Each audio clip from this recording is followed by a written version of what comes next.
Welcome to Inclusion Bites, your sanctuary for bold conversations that spark change. I'm Joanne Lockwood, your guide on this journey of exploration into the heart of inclusion, belonging, and societal transformation. Ever wondered what it truly takes to create a world where everyone not only belongs, but thrives? You're not alone.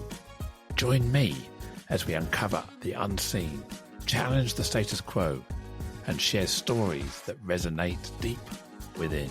Ready to dive in? Whether you're sipping your morning coffee or winding down after a long day, let's connect, reflect, and inspire action together. Don't forget, you can be part of the conversation too. Reach out to joe.lockwood@seechangehappen.co.uk to share your insights or to join me on the show. So adjust your earbuds and settle in. It's time to ignite the spark of inclusion with Inclusion Bites.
And today is episode 150 with the title, From Toxins to Transformation. And I have the absolute honor and privilege to welcome Christian Elliott. Christian is a certified personal trainer, nutritionist, life coach, and founder of Healing United, who are dedicated to empowering people to reclaim their health through personalized, holistic detox programs.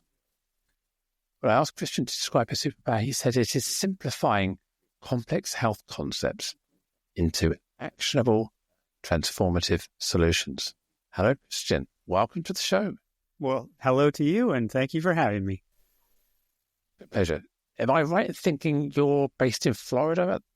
That is correct. Yes, I live in the Sunshine State and love it here. Wow. You've got the weather, we've got the rain, we've got the cold. So, yeah, quite envious. Sun. Yeah, this time of year, a lot of people are. Yes, I remember holidaying there with my family back in the early 2000s. Yeah, we had a great time. Did the Orlando experience. I did a bit of work out there in the Miami area back in the 90s. So, yeah, I've been to Florida, but it's been a long while, 20-odd years since I've been there. No, it's a great place. And fewer of us are deficient in vitamin D here, and there's some upside to that. We got some of the nicest beaches in the world. Yeah, the Keys, and it's... and you got, was it crocodiles or alligators? We get alligators. We don't get crocodiles, thankfully. Yeah. I mean, I remember going to Gator World and seeing I suppose that's a clue, Gator World, yeah. Yeah, alligator. They're less intrusive or threatening than maybe the stereotype, but they are here. Yeah, I remember driving around the suburbs and there was signs saying, beware of the crocodiles, because there were obviously the streams down the side of the road and things. So, yeah, you think, oh, wow. Don't go wandering off into natural water elements without your eyes wide open. Yeah. Yeah, we did one of those skimmers, the boats with the big fan on the back. We skimmed across water and airboat, that's it, yeah. And that was quite good fun. Yeah. So, Christian, your passion for holistic health, reading the show notes, it's clear. What inspired you to break away from the more conventional healthcare and create a personalized approach to true wellness, if you like? Yeah, I guess as much because conventional was just failing me. I've been to half a dozen different doctors trying to get well, and nothing worked. And I found a chiropractor. I wasn't even looking for one, just happened to be my wife's bridesmaid went for carpal tunnel syndrome. And I was like, well, shit, my shoulder condition, that was one of the main drivers of trying to heal. I'm like, the shoulder's closer to the spine than the wrist. That's about the extent of what I knew about chiropractic. So I thought, well, shoot, then maybe they can help me. So I went there and he blew my mind. He turned my paradigm of health upside down. He taught me about what I've come to call the food industrial complex or the medical industrial complex, this big high-level system that has really profit ahead of people and that is really interested in the medical world in treating symptoms rather than getting to root causes. And so I had to get outside that to find how to heal. And sure enough, I healed well. And I, in some ways, have the health that a lot of people envy today because I just became a very concentrated student for about 2 years, trying to understand what I thought, like, why in the world is my healing journey not the normal way we do things? And so I had to peel the layers of that onion to find out, why isn't this how we approach sickness? And there's just some, there's business and ugly realities behind why the systems are the way they are. And so I became a kid in a candy store trying to figure out, what other things like this do I not know about? How many other profound ways to heal are there that are either just poo-pooed or suppressed or I'm just ignorant of? And so I became a student of what we call the alternative world. I think that's also a label that conventional loves to give us. But anything that's outside of treat symptoms or cut, burn, poison is really, there's so many ways to help the body heal. And what I found is there's merit to a lot of it. And it can heal in profound ways that medications and surgeries and radiation does not. And once I studied that at Brett, and I couldn't go back. I couldn't pretend I didn't see what I saw. And so we ended up with brick and mortar locations for 9 years. We aggregated a whole bunch of different wellness disciplines, alternative modalities in one place. And I got to watch how a holistic healing approach could really transform someone's health in short order or with an appropriate degree of patience and discipline in dramatic fashion to where they're literally a transformed person. And that just became, I want to do what I can to leave a mark on this world that says there's a better model for healthcare. I want to flip the current one on its head and say, let's map out a better way. We don't have to fight the system as much as just show a better model. And so that's really been my work the last 20 years is doing my part to demonstrate that. And because I've seen so many things, I can often simplify and spare people a lot of wrong turns or help them see through marketing gimmicks and shiny objects and options that are really just majoring in minors and aren't getting to the heart of the problem. Is it fair to say that most of us are kind of killing ourselves with what we're eating, what we're consuming, our body mass, our lack of exercise, our health, our food choices? This is contributing factors to many of the problems we experience in society today, isn't it? Well, it is. And some of it is self-inflicted and a lot of it is not. It's externally imposed. And one of the most eye-opening experiences I had in my journey, so in 2006, I read a book called The 100-Year Lie.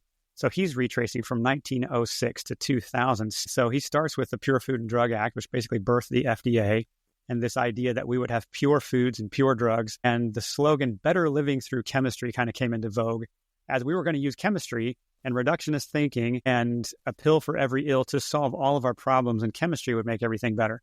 And what we also birthed was chemicals for warfare. And we switched after World War II to chemicals for warfare for our food system. We went to war against microbes and bugs and any sort of thing that was inconvenient in a healthy food system. We went to war against those so-called inconveniences. And in so doing, we created in the last, he traces in the book, over 80,000 synthetic chemicals, basically new to nature molecules that our bodies were never designed to work with. They are just corrosive, or they interact in synergistic ways that we can't account for. And when you realize that happened with medicine, and it's this mindset that we're going to treat sickness with whatever symptom you have, there's a pill for that.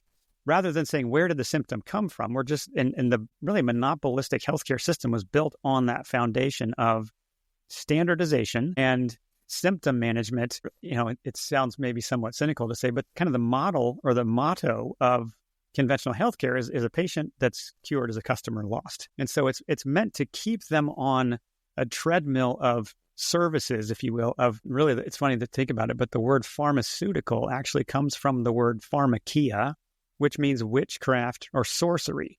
It's this idea of like using potions to tinker with our biology rather than saying we're using a chemical solution to treat a chemical problem, which doesn't really make much sense. We can't biochemical whack-a-mole our way out of being poisoned. And if you'll look at the U.S. is some of the worst health statistics in the world.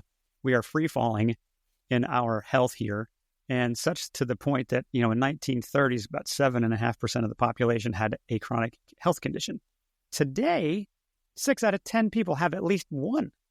So from 7.5% to 60% in a matter of decades, one of the major things we have to swallow is that we are poisoning ourselves, to your point, with our foods and with our medicines and with the stuff in the air and the jet fuel, the exhaust that covers the earth and the smog in our cities and the fluoride in our water and on and on. And if we can't get our head around the source of this problem, and we're going to play symptom whack-a-mole, if we can't think outside the periodic table in order to better our health, then we are going to stay stuck in this loop, and we do have to get out of it. And that's really what I'm somewhat of a locust eating prophet in the wilderness, trying to talk about that problem really since I became aware of it.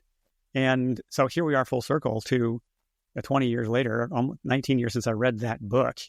And now it's not so taboo to talk about fluoride and vaccines and chemical toxins in our food and plastics and heavy metals and such in a way that it used to be. And now we can have much more honest conversations about where this is going. And the beautiful, the title you came up with here, the beautiful simplicity is it doesn't have to be complicated to get, we have to get toxins out. Then we have to nourish the body. So purify it and nourish it. And it can be that simple when you break it down. There are obviously times where I use the word conventional. I mean, by using that word, we're making it sound like that's the best one, conventional. Right. Yeah, we've got to challenge the biases. You've talked about alternative, we've got conventional. Even the language of that implies that one is better than the other, if you like. Correct. Yes, so, it does. But sometimes just the conventional pharma, medicines, drugs, vaccines have a place. They work for a lot of people, and there's times where they don't work. And we can clearly see examples where people have almost exhausted every conventional route.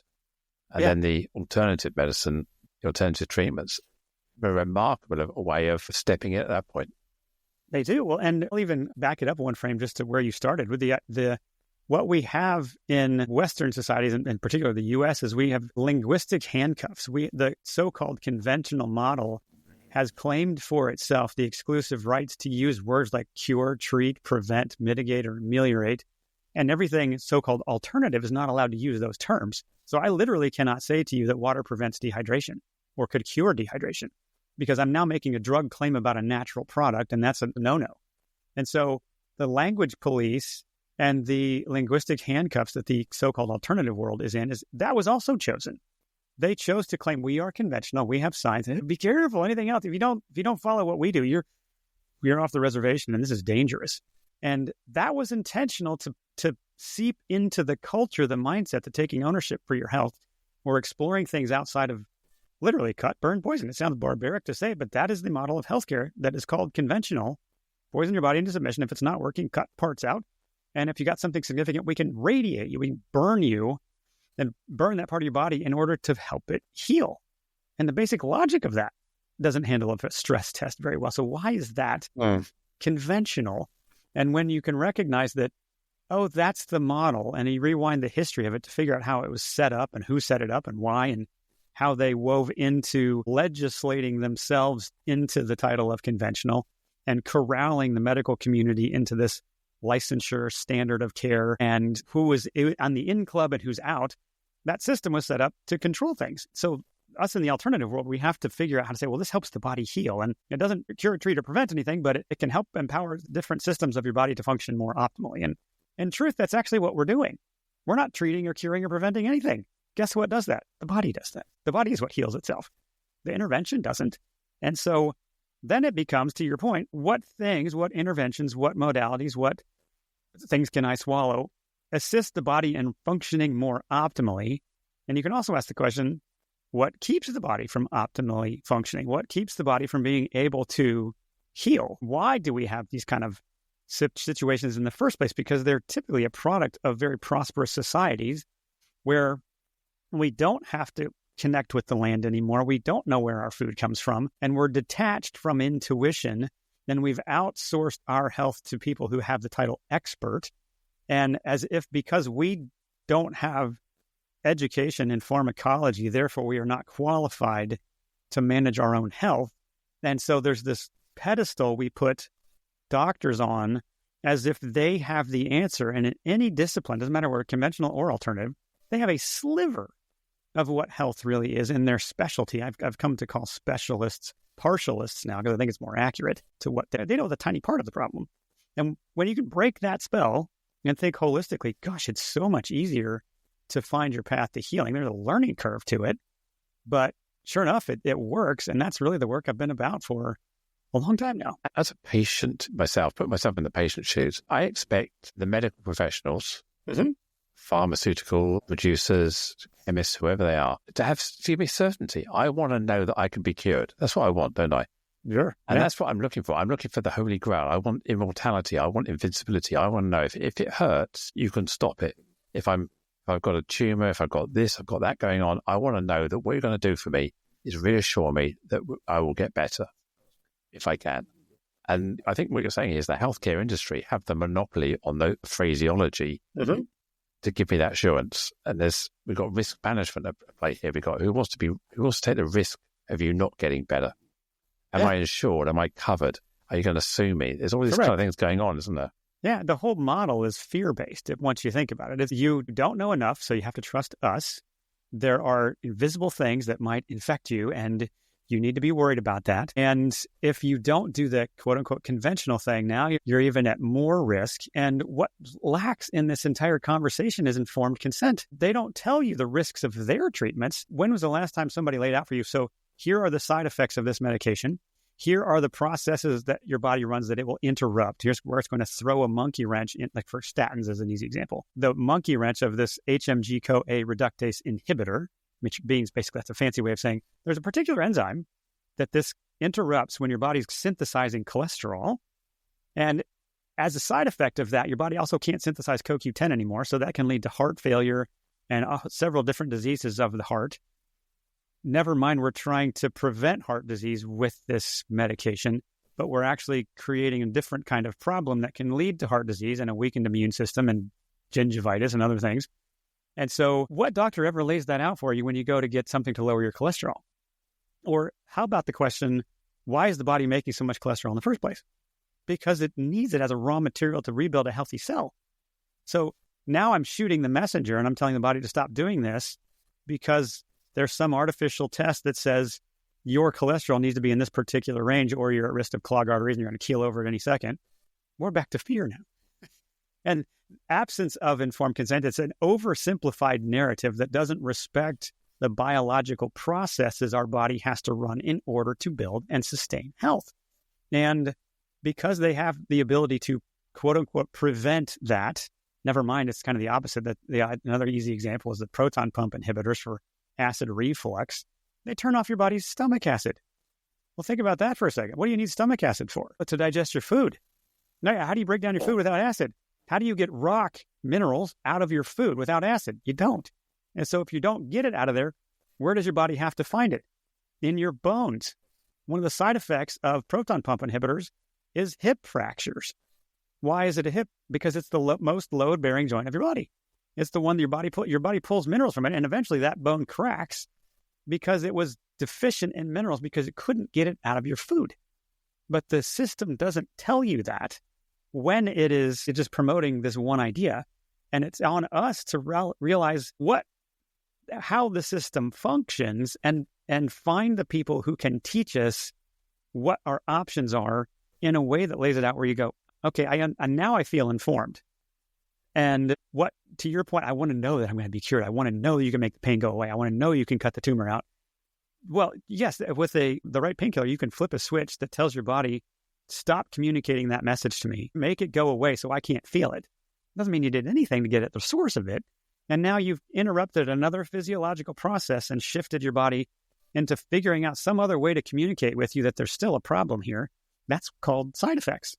And then they just give you a medication for the side effect and then another medication for the side effect. And well, I had one client on 13 medications. I guarantee you there's no doctor who has any clue what 13 medications are doing synergistically in one body. Like, they don't know, and they can't tell you because now it's you're in the polypharmaceutical diagnosis. There's no study anywhere of more than 2 drugs in one body at the same time. None, because it's too complex to study the side effects of that.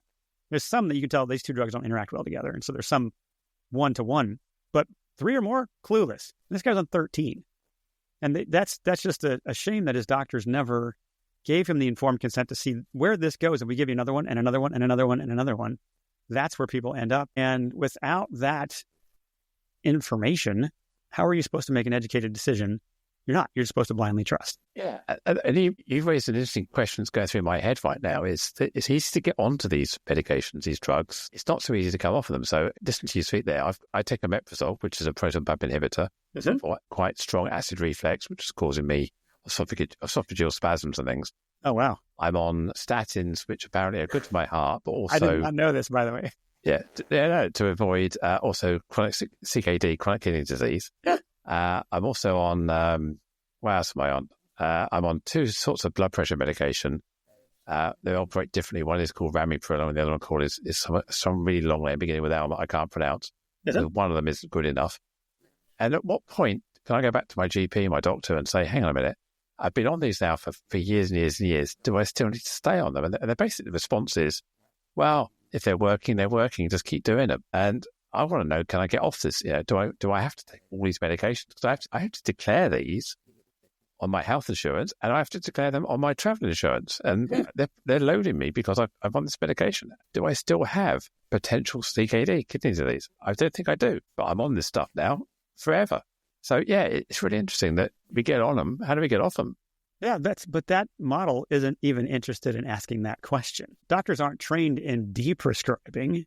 They're just trained in prescribing and, that's add another one. Oh, the side effects of that are not so great. Let's try a different version of the same toxin. Ugh. And if I was in your shoes, what I would do is just go back and say, what would it take for me to wean off of this? Or here's the fun experiment.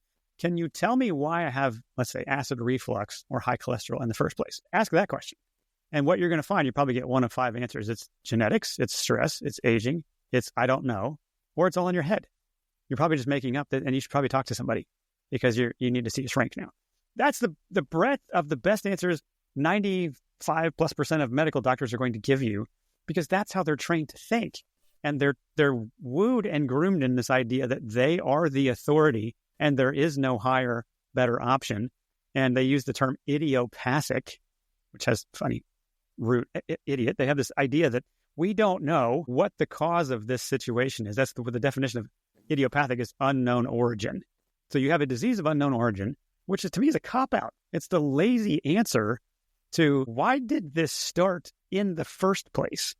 And if we're not entertaining that question, what are we doing? How are we helping someone get well? We're not. We're assuming that it's because a medical doctor often will tell you it's incurable. And what they're really saying is, I don't know how it could be curable. That doesn't mean it isn't. There are so many disease conditions I've helped people reverse, not because I was treating or prescribing anything. I was just teaching them how to live a healthy lifestyle. And sure enough, the body figured it out. I just helped remove the burden and empower better function. And in many ways, that's what healthcare should be, but it's not how the system thinks. You're just a chemistry equation or a lab test, not a holistic person with a lot of moving parts in your life and identifiable sources of problem. You're just 10 minutes of half listening and a pill. Come back and see me in 6 months or 12 months and we'll do another test. Well, that the test is what was happening in that moment. What about the rest of my life? What about, doctor, what's going on inside my cells or inside my interstitial fluid? There's no test for that. There's no test for what's going on in your head. There's a questionnaire, a symptom, like amorphous, like you kind of have some of these, so let's just throw some darts in the dark and use this medication for your head. There's no lab test for that. How do you even know what you're dealing with? And I can tell you, if you start asking those questions, the doctors won't appreciate it. Or you'll find the rare unicorn who's like humbled. And I had one client on proton pump inhibitors, and I laid out for her the nutrients robbed, the side effects, and the eventual hip fracture that she was looking at. She went back to her doctor with that evidence and showed it to him. And he said, you know what, you're right.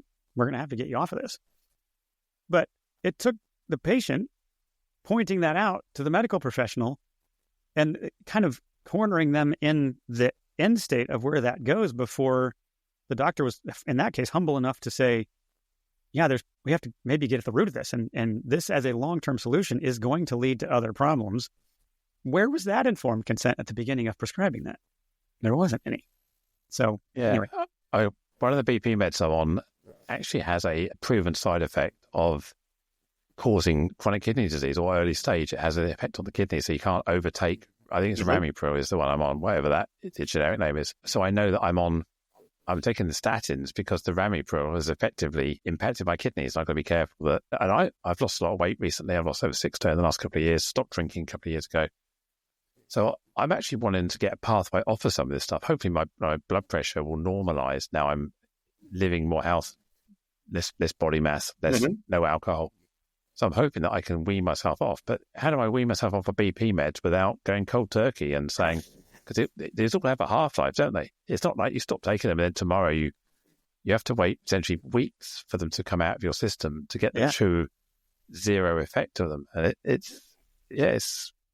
do I have a stroke while I'm playing with it? You know, who knows? Yeah, there's some medications are easier to discontinue than others. The hardest ones typically are the psych medications. They can mess with, especially the longer you've been on them. So if you can appreciate what's happening in your physiology is if you're accelerating, suppressing, or replacing a normal bodily function, right? You're overriding how your body would respond to a particular situation that it's in. It's the hubris of medicine that says your body's not smart enough to fight this battle. We're going to intervene and tell it what to do. That's essentially what the medications you're talking about do. And so if you have for months or years been manipulating or tinkering with your physiology in a particular way and the body can't respond, the parts that are suppressed atrophy. They're not as in shape as they could have been. And rebooting those systems, strengthening them again, letting them know it's now your job to manage this. There's a window of time where they get to basically get back in shape and retake that responsibility and own it and manage it for you. And so, like I said, I would, if I'm in your shoes, I'm looking for a doctor who specializes in deprescribing and understands some of the hiccups you might experience as you come off of those things.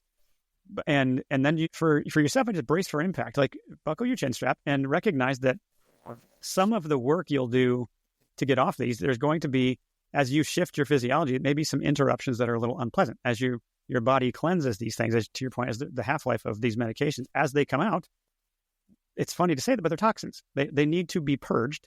And that finding its way to the exit can be a little uncomfortable. And to recognize that it doesn't necessarily mean you're off course if you're having kind of a cleansing response or your body's readjusting to, like, think of people who come off of hard narcotics, cocaine, heroin, alcoholics. There's a window of this is just really uncomfortable.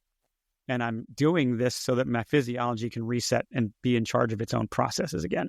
So that's what I'd look for in a situation like yours. And as you are healing, you can appreciate that health is the side effect of a healthy lifestyle. Weight loss is the side effect of a healthy lifestyle.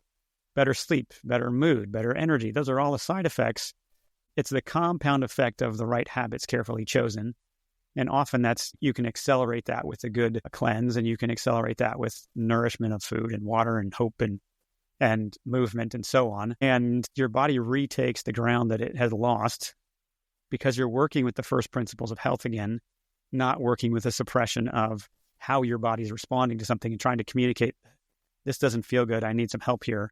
And it really, in some ways, it untethers you to the expert spell. It untethers you to the mindset that I need to outsource my health to someone, and you take ownership of it again. And to me, that's the only path to healing that I know of. There's been some quite well-vocalized horror stories about people who've been persuaded to come off cancer treatment for alternative or holistic medicine, not engaging in chemotherapy, radiography, whatever it may be, some of the strong cancer drugs, to use alternative options. And these people have died. These people have not succeeded with these alternative solutions. Mm-hmm. I'm not saying they would have done if they stayed on the other ones, but the families believe that they were then given the wrong choice, the wrong option.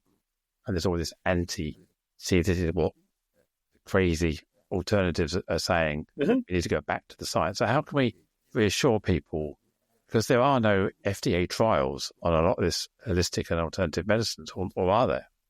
Well, there's many facets to answering that, and I guess I'll start with the first one that I think might lead to the other ones, and that's the idea that we're back to where we said earlier. Fear is part of how we are trained to, like, if you can get someone in an anxious moment, they are malleable and they are likely to do whatever you tell them with authority and confidence is the answer. So some of what we can appreciate about the poo-pooing of anything outside of so-called conventional is that that's done with intent, and it's even sometimes, I hate to say it, done with malice.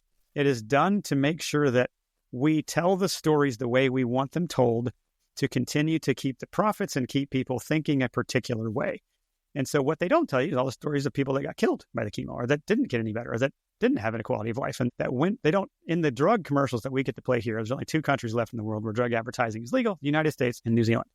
And the drug ads that we see on our TV, they never show somebody throwing up at the toilet. They never show somebody without their hair and going through all the side effects of the treatments. They show people living on permanent vacation and living their best life. And this just beautiful picture. There's no informed consent. They just use these beautiful images and they just list, you might have nausea, constipation, cramping, insomnia, vomiting, diarrhea, 4-hour erections, blindness. And you know, if that happens, just no big deal.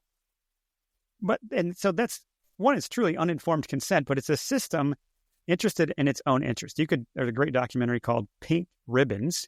You could check out that documentary just about the cancer industry in particular. The cover is a giant stack of $100 bills wrapped in pink ribbons. So appreciate that there's a model that's protecting its own interests when it comes to what stories they will tell you. And they're going to do their darndest to find the one outlier story of the person who tried the alternative route and it didn't work out. And they're not going to tell you the stories of all the people who did go the alternative route and it worked out great for them. And they got to skip the hair loss and they got to skip the puking and they got to skip all of the chemical, which is what chemo means. They got to skip the chemical therapy and go take ownership of their health and approach it holistically. And the alternative world is not guiltless in this. They're going to also, the outlier stories of the fastest, most rapid transformations and jaw-dropping pictures it's what anybody's going to use in marketing. We're not going to tell you that. For most people, it's going to take a while. It's going to take some patience and endurance. Like, nobody wants to hear that. But once we can calibrate to what does healing look like? Okay, I can't win the argument that I can poison my way back to health. So that means what things can I do that build health?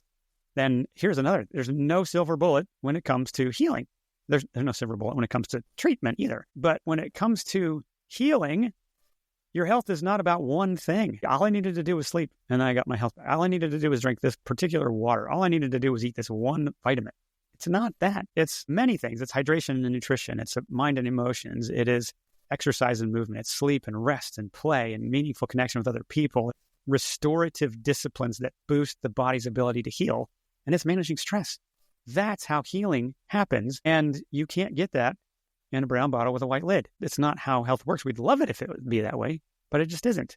But we've been hoodwinked into thinking that it is. And healing requires ownership, whereas treatment just requires passivity and rule following and pill swallowing. And as long as you're willing to be a compliant rule follower, they're happy to treat you indefinitely the rest of your life and not tell you the stories of where that goes and why it doesn't work out.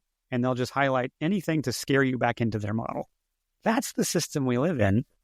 And there are so many. That's the world I've swam in for the last 20 years, is all the different ways the body can heal and the dramatic stories of reversing almost any health condition you can think of, because the body is the healer, not the intervention. Once that clicks and you're willing to explore what would it take to heal, how do I evaluate the merits of medicine, what we call conventional, on its own terms, and then compare it honestly to other options. And you just kind of, which suffering do you want to choose? Discipline or toxicity? Like, you're going to have, either one can be hard, but what kind of life do you want to sign up for becomes part of the conversation, hopefully. Am I right saying that chemotherapy is a chemical weapon? Is it mustard gas or something? It's some sort of chemical weapon that's used in a controlled way, as you say, to kill cells in your body.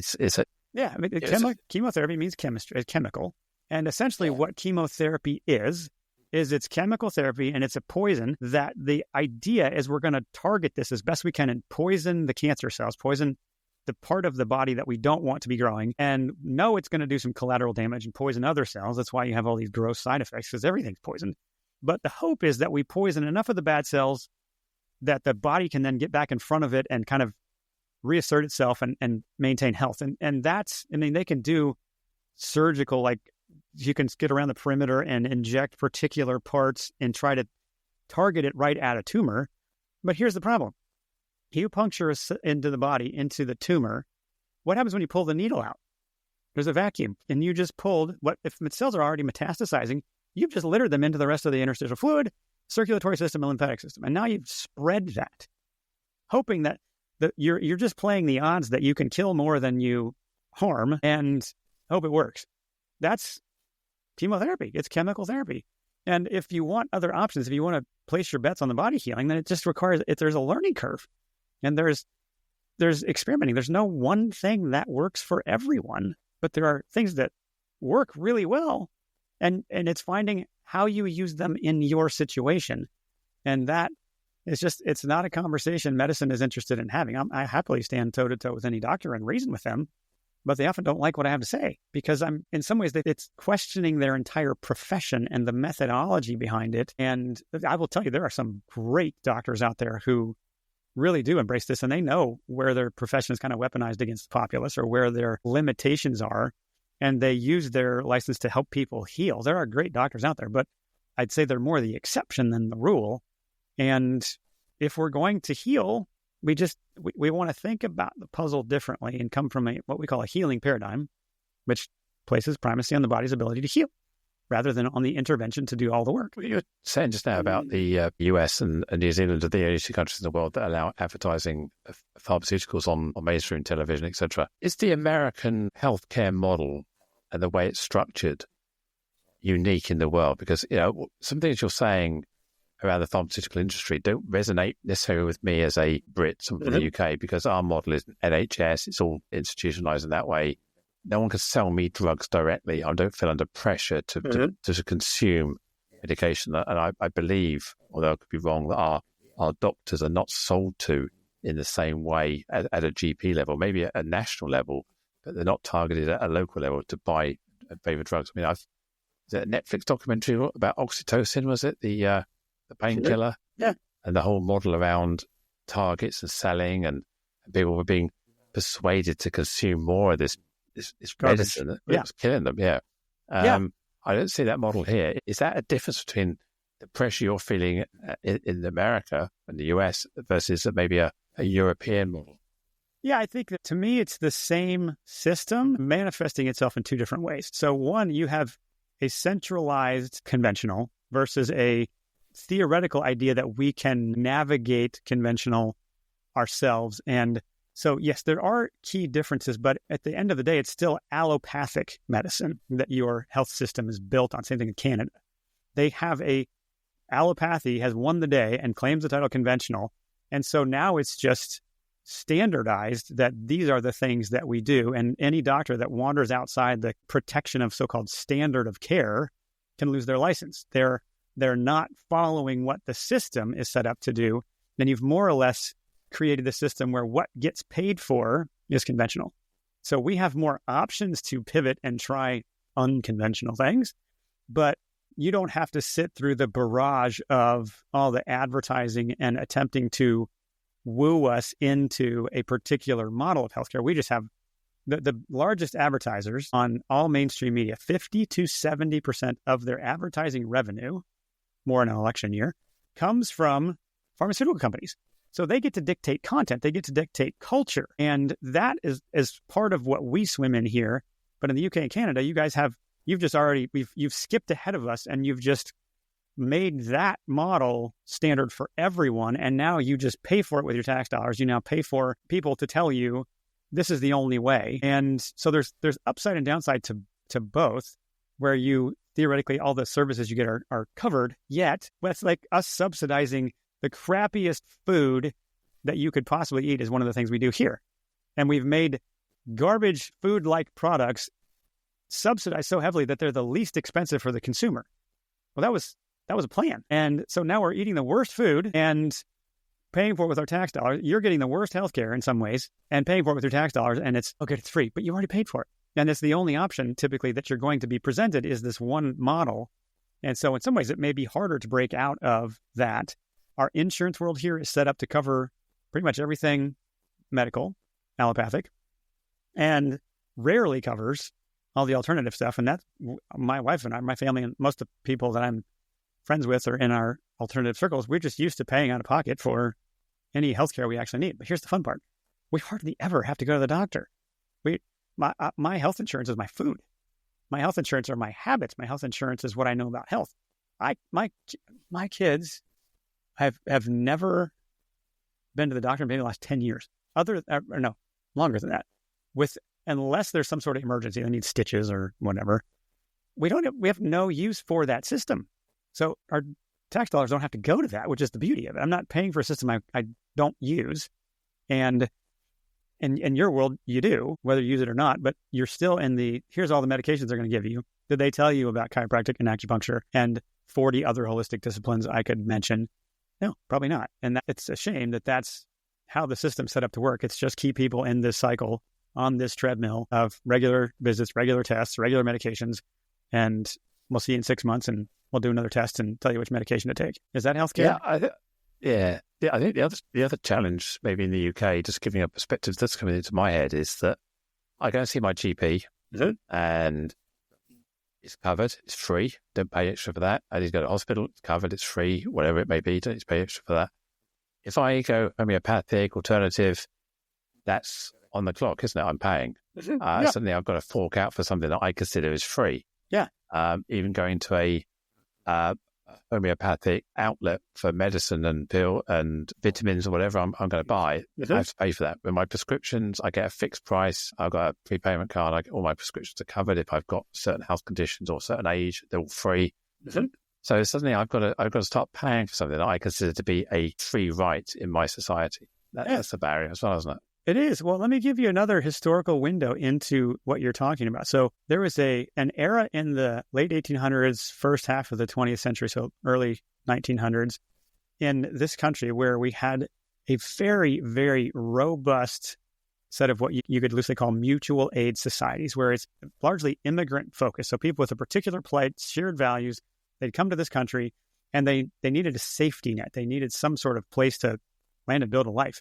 And so naturally, in this free market, they set up mutual aid societies, which some of them grew, there were thousands of them. Some of them grew to hundreds of thousands of members. And you would pay a day's wage to get a year's worth of benefits. And that would cover life insurance, that would cover doctors, that would cover gymnasiums, they built roads, they built schools, all sorts of perks of just being part of this society. And what that did, because there were thousands of them, and because people weren't dependent on the dole, they didn't rely on the government largesse to meet their need, they were a threat to monopolists.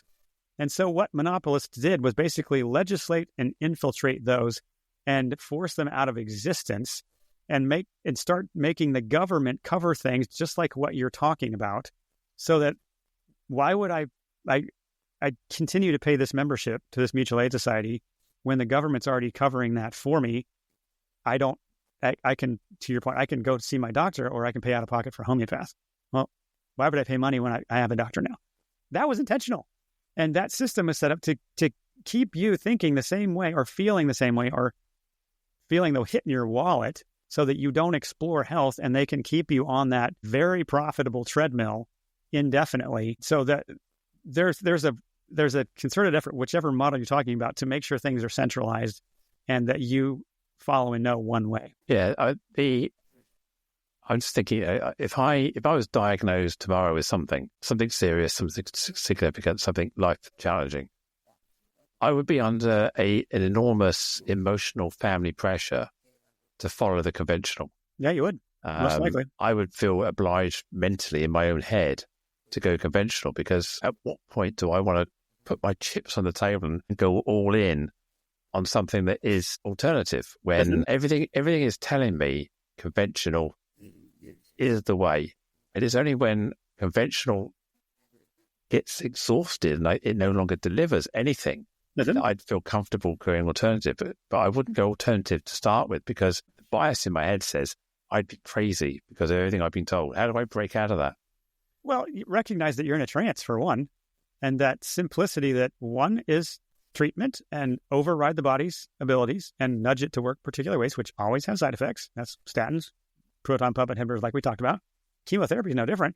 Go just look up the stats of the success rate. Like 2% maybe that you get benefit compared to not doing anything. They're not going to tell you that when you go look at it. So some of it is there's due diligence and research on your own part to get confidence and fortitude, the backbone to try another way, and pick your battles. You don't have to tell everyone that you're trying other things. And even if you stick with so-called conventional, why does that preclude you from trying other things to boost your body's ability to heal too? Like it's not one or the other. It could be both if you are committed to or just scared into conventional. But there are so many ways to heal. And when you get the advice of one model, guess what they're going to tell you is the option. When you go to an orthopedic, what are they probably going to prescribe? Surgery. When you go to an oncologist, what are they going to tell you? Oncology methods. You're not going to hear the other things outside their purview or their financial interests. So some of it is the way you could entertain the idea is you're going to have to become more educated and confident in what you know or what you've learned so that you can see your options with more informed consent and more breadth. And you probably don't win the argument that water is irrelevant to your health and that better food will be better for you and that exercise is going to help and that you don't need to sleep and you're the only person on the world who can't benefit from stress management. Like all of those things will help you. And done well, they can help you dramatically. And so, yes, it's an anxiety-inducing moment to hear that you may have some condition. What the medical world, to give them some credit, can do well is trauma and emergency care. Fantastic at that. If I get hit by a bus or tear my ACL, please take me to a medical doctor. But if I have a chronic condition, and now I'm really suspect of whatever they're going to tell me, their testing can be sometimes insightful. Like, we can see this thing on a scan. Never mind, maybe we traumatized your body with contrast dye or pressure or radiation in order to find that. So we put an extra burden on you in order to identify it. But the testing can reveal some things, but what often goes with testing is anxiousness, fear, and this is the only way. This is the approved treatment. So because you have X, now Y, rather than because you have this, here's a whole smorgasbord of options, and here's what it takes to rebuild a healthy lifestyle. That's just not in their financial interest or education to do that. Yeah, as you said now, I'm just thinking about, when you say investigation for chronic, it's quite traumatic, quite stressful. I've climbed into an MRI machine many times and CT scanners and X-rays and things. All those are pretty traumatic experiences. Yeah, emotionally. Like in a metal tube for an hour. Yeah. Pushing a button. Did they do a contrast dye for you?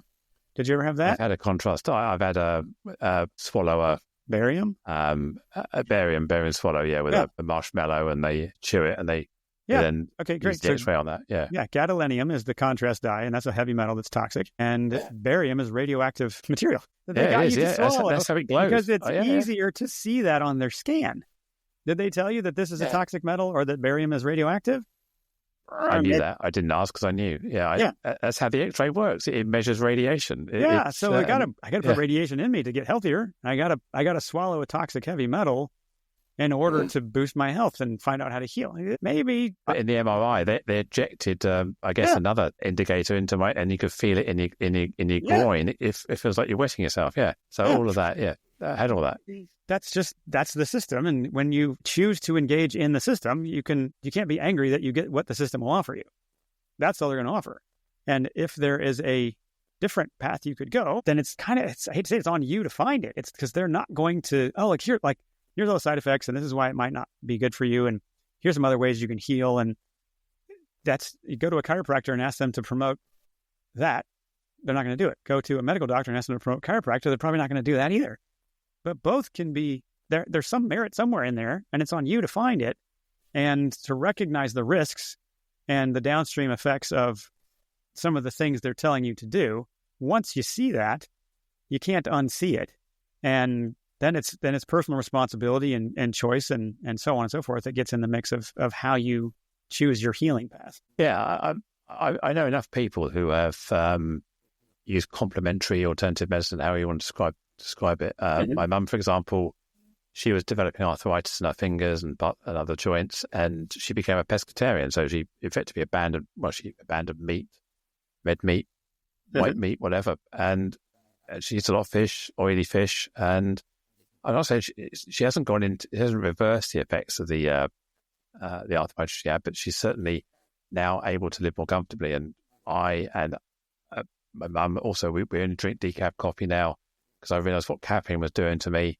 I've abandoned alcohol, and I think I mentioned to you in the agreement that I'm on weight loss medication, which may not be complementary alternative, but I was 6-7 stone overweight. I need to get this off, and then I can start looking at my health in the future.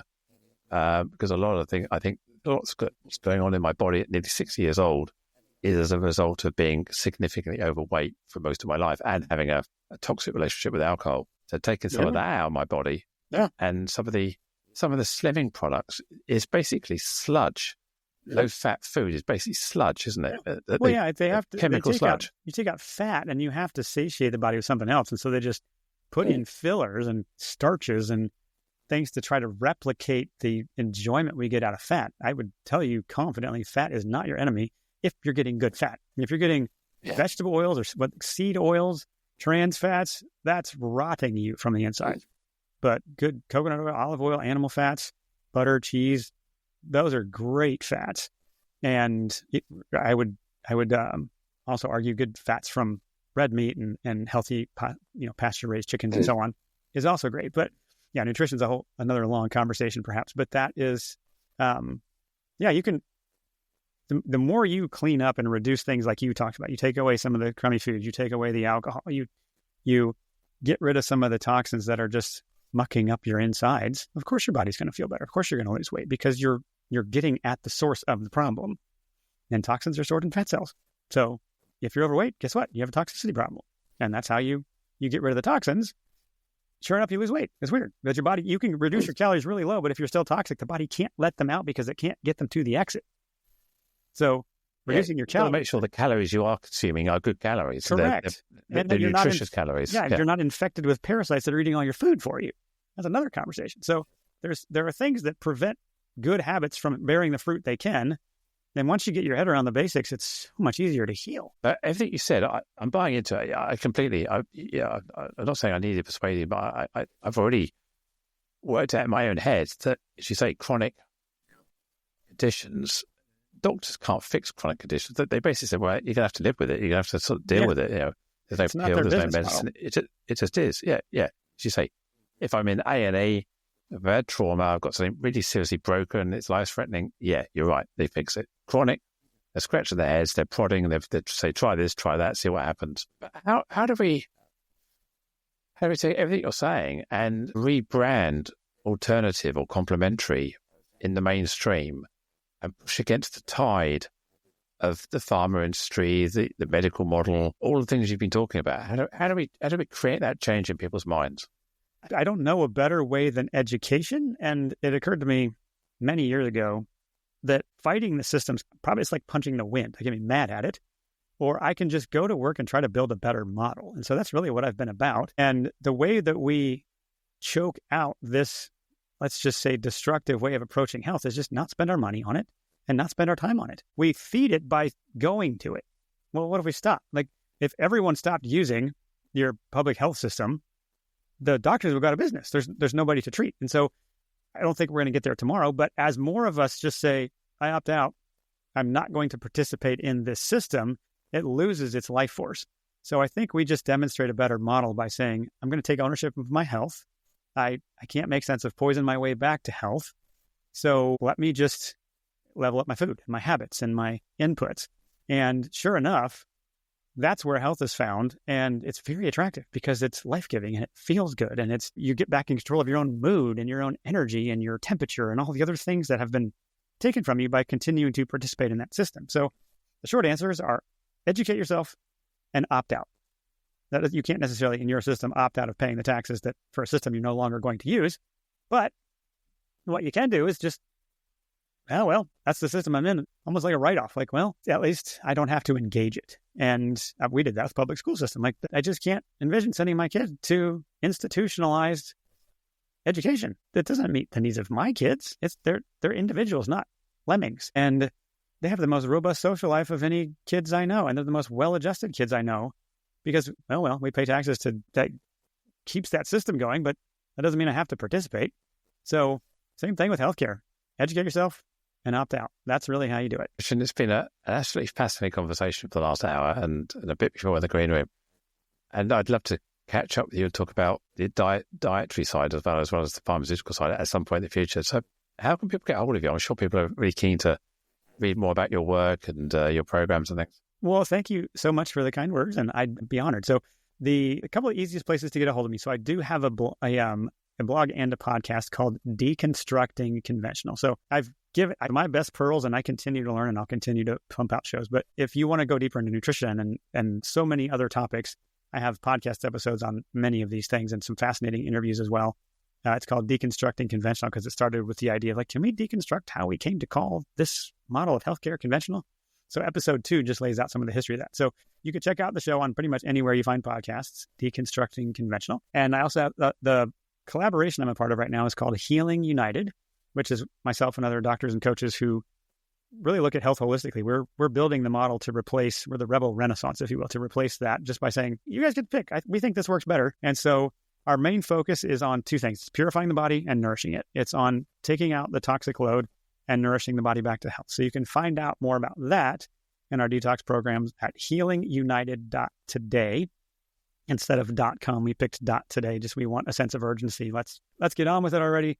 There's a better way to do this. So healingunited.today, you can request a consultation, or you can just enjoy some of our free content and find the podcast there as well. Awesome. I'll put all of those details in the show notes below. So yeah, it's fascinating. So Christian, thank you.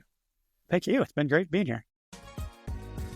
As we bring this conversation to a close, I want to express my deepest gratitude to you, our listener, for lending your ear and heart to the cause of inclusion. If today's discussion struck a chord, consider subscribing to Inclusion Bites and become part of our ever-growing community, driving real change. Share this journey with friends, family, and colleagues.